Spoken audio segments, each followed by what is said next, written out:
প্রিয় দর্শক নমস্কার এবং স্বাগত। তো বীজ হাইব্রিড কিনুন, মাটি সুন্দরভাবে তৈরি করে নিয়ে বীজ রোপণ করুন। দর্শক প্রিয় দর্শক নমস্কার এবং স্বাগত দর্শককে জানাই। প্রিয় দর্শক আমি রঘুনাথ। তো প্রথম থেকে শেষ অবধি ভিডিওটি দেখার জন্য দর্শককে আমি অনুরোধ করছি। দর্শক তো আমি এই মিষ্টি কুমড়ার ভিডিও নিয়ে আসছি। দর্শক তো আমি কি পরিচর্যা করে গাছটা স্থাপন করছি বা বীজটা রোপণ করছি দর্শক, সেটা নিয়ে আলোচনা করব এবং শেষ অবধি ভিডিওটি দেখবেন এবং না দেখলে কিছু বুঝতে পারবেন না। দর্শক তো আমি কি পরিচর্যা করছি সেটা নিয়ে বলবো।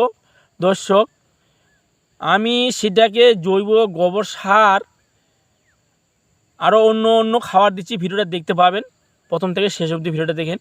সে মাটিটা আমি তৈরি করে নিয়ে হাইব্রিড বীজটা নিয়ে আমি তৈরি করে মাটিটা আগে সুন্দর করে তৈরি করে নিচ্ছি, নিয়ে আমি বীজটা রোপণ করছি। দর্শক তো ভিডিওটি দেখতে থাকেন, আমি কিভাবে মাটিটা তৈরি করছি এবং কিভাবে আমি বীজটা স্থাপন করলাম, কিভাবে চারাটা করে নিলাম, সেটা হচ্ছে প্রথম থেকে শেষ অবধি ভিডিওটি দেখবেন। দর্শক তো গাছ সফলভাবে চাইতে গেলে এবং নিতে গেলে আগে বীজটা উন্নত ধরনের লাগবে, মাটিটা সুন্দরভাবে তৈরি করতে হবে, তাহলে গাছটা সুন্দরভাবে হলে ফল এবং ফুল আমি যে শ্রম দিচ্ছি সেই শ্রমের বা সেই ফলটা পাওয়া যাবে। আমি যদি সঠিকভাবে গাছটা তৈরি না করতে পারি, মাটিটা যদি সমাধান না করতে পারি, কি করে আমি গাছটাকে আমি ফল ফুল পাবো এবং মাটিটা সুন্দরভাবে যদি তৈরি করতে না পারি। তো ভিডিওটি দেখতে থাকেন দর্শক। চলুন আমি কিভাবে মাটিটা তৈরি করে নিচ্ছি এবং কিভাবে আমি সেটা বীজটা বসালাম, শেষ পর্যন্ত ভিডিওটি দেখতে থাকেন। দর্শক চলুন দেখুন। দর্শক তো আমি এবারে এই যে মিষ্টি কুমড়ার বিচিগুলো জলে দিচ্ছি, সেটা আমি 12 ঘন্টা জলে ডুবাই থবো। দর্শক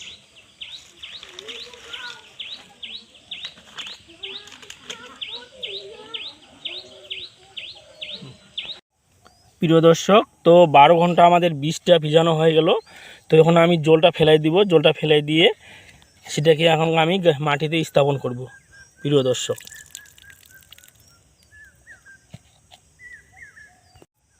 দর্শক এবারে আমি মাটিতে আসলাম এবং মাটিটা আমি কিভাবে তৈরি করব এবং দেখুন এখানে আছে জৈব পুরানা 2 বছরের পুরানা গোবর সার, আর এটা হচ্ছে মাটি। তো আমি সেটাকে 50% মাটি আছে, 50% জৈব গোবর সার আছে, সেটা আমি সুন্দর করে মাখাই দিয়ে আমি সেটাকে বীজটাই স্থাপন করব। দর্শক তো ভিডিওটি দেখতে থাকেন, আমি কিভাবে মাটিটা তৈরি করছি। এই যে মাটিটা একটু মাখিয়ে নিচ্ছি, সেটা সুন্দর করে মাটিয়ে আর তোমাদের জৈব গোবর সারে সেটাকে সুন্দর করে মিশ্রণটা করে নিলে ভালো হবে এবং গাছটা ভালো হবে। দর্শক তো এইভাবে মাটিটা সুন্দর করে মিশ্রণ করে নেওয়ার পরে তারপরে হচ্ছে বীজটা স্থাপন করব। দর্শক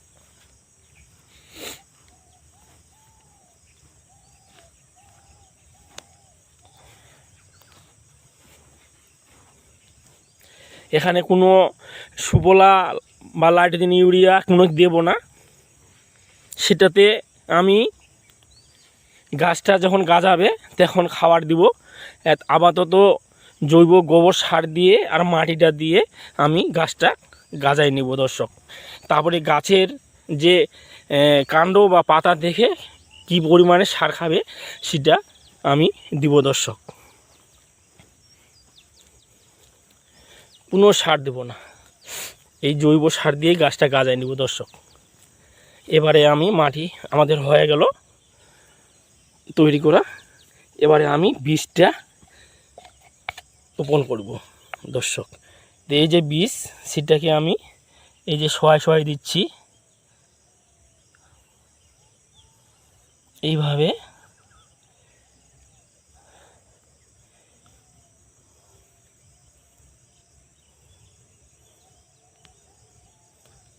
সহায় কাটবো।